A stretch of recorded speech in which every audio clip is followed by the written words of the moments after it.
YCP పాలనలో కన్నా TDP పాలనలోనే YCP కార్యకర్తలు హాయిగా ప్రశాంతంగా ఉన్నారని, ఎక్కడా కక్ష సాధింపులు లేవని ప్రభుత్వ అభిప్రాయదుర్గం ఎమ్మెల్యే కాలవ శ్రీనివాసులు స్పష్టం చేశారు. శనివారం అనంతపురం జిల్లా గుమ్మగట్ట మండలంలోని తాళ్లెక్కర, గుమ్మగట్ట తదితర గ్రామాల్లో పలు అభివృద్ధి కార్యక్రమాల ప్రారంభోత్సవంలో ఆయన పాల్గొన్నారు. ఈ సందర్భంగా మాట్లాడుతూ ఆర్థిక ఇబ్బందుల్లోనూ సంక్షేమ అభివృద్ధికి ఎక్కడా లోటు లేకుండా చేస్తున్న నాయకుడు ముఖ్యమంత్రి చంద్రబాబు అని కొనియాడారు. రహదారులు, మురుగునీటి కాల్వలు, ప్రభుత్వ భవనాలు, మౌలిక వసతుల కల్పన ద్వారా గ్రామాల అభివృద్ధికి బాటలు వేస్తున్న ప్రభుత్వం కూటమి ప్రభుత్వమని చెప్పారు. 17 నెలల కాలంలో ఒక్క రాయదుర్గం నియోజకవర్గంలోనే సుమారు 17 కోట్లు వీటి కోసం ఖర్చు చేశామని తెలిపారు. చంద్రబాబు ప్రభుత్వం సుపరిపాలన అందిస్తోందని, శాంతి భద్రతలకు అత్యంత ప్రాధాన్యత ఇస్తుందని స్పష్టం చేశారు.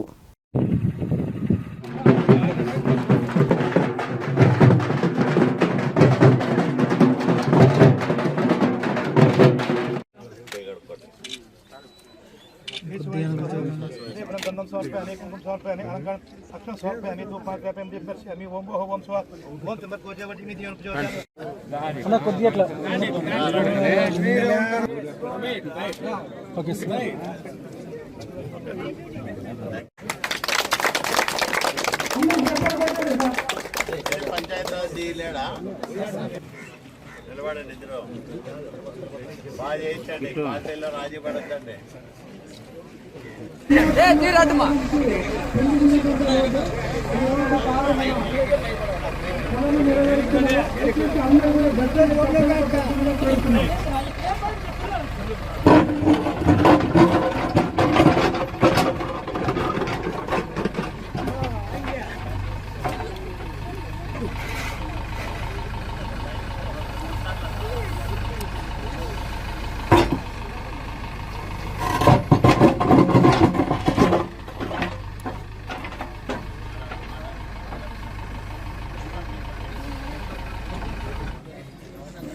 ఏడాదిన్నర కూటమి పాలనా కాలంలో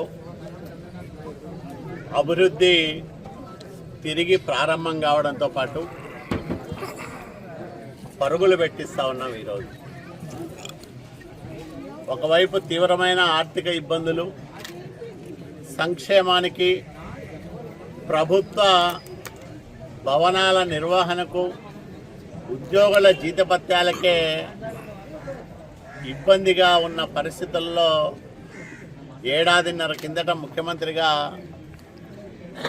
బాధ్యతలు స్వీకరించిన చంద్రబాబు నాయుడు గారు సంక్షేమానికి విపరీతంగా నిధులు పెంచి దాదాపు 50,000 కోట్ల రూపాయలు 17 నెలల కాలంలో ఒక్క సంక్షేమం పెన్షన్లపైనే ఖర్చు చేసిన గొప్ప ప్రభుత్వం చంద్రబాబు నాయుడు గారి ప్రభుత్వం.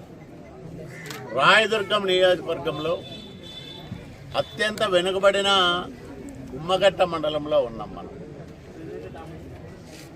గుమ్మగట్ట మండలంలోనే బీటీపీ కాకుండా, బీటీపీలో దాదాపు 70-80 లక్షల రూపాయల పనులు చేశాం. మళ్ళా 1 కోటి చిల్లర పనులు ఇప్పుడు చేయబోతా ఉన్నాం. అంటే దాదాపు 2 కోట్ల పైన ఒక బీటీపీలోనే దాని నిర్వహణకు కానీ దానికి సంబంధించిన పనులకు ఖర్చు పెట్టాం. అది కాకుండా 14.5 కోట్ల రూపాయలు గ్రామాల్లో రహదారులకు, భవనాలకు ఖర్చు చేస్తూ ఉన్నాం. కొన్ని పూర్తయ్యాయి, కొన్ని ఈరోజు శంకుస్థాపనలు చేయడం జరిగింది. ఇందులో సిమెంట్ రోడ్లు, అట్లాగే మురుగునీటి కాలువలు, వీటితో పాటు గ్రామీణ ఆరోగ్య కేంద్రాలకు అత్యధికమైన ప్రాధాన్యం ఇస్తూ నేషనల్ హెల్త్ మిషన్ నుంచి వచ్చే నిధులు, ఉపాధి హామీ కింద కొంత డబ్బులు, ఇవన్నీ జత చేసి పెద్ద ఎత్తున ఈరోజు గ్రామాల్లో ఆరోగ్య కేంద్రాలకు సొంత భవనాలు, శాశ్వత భవనాలను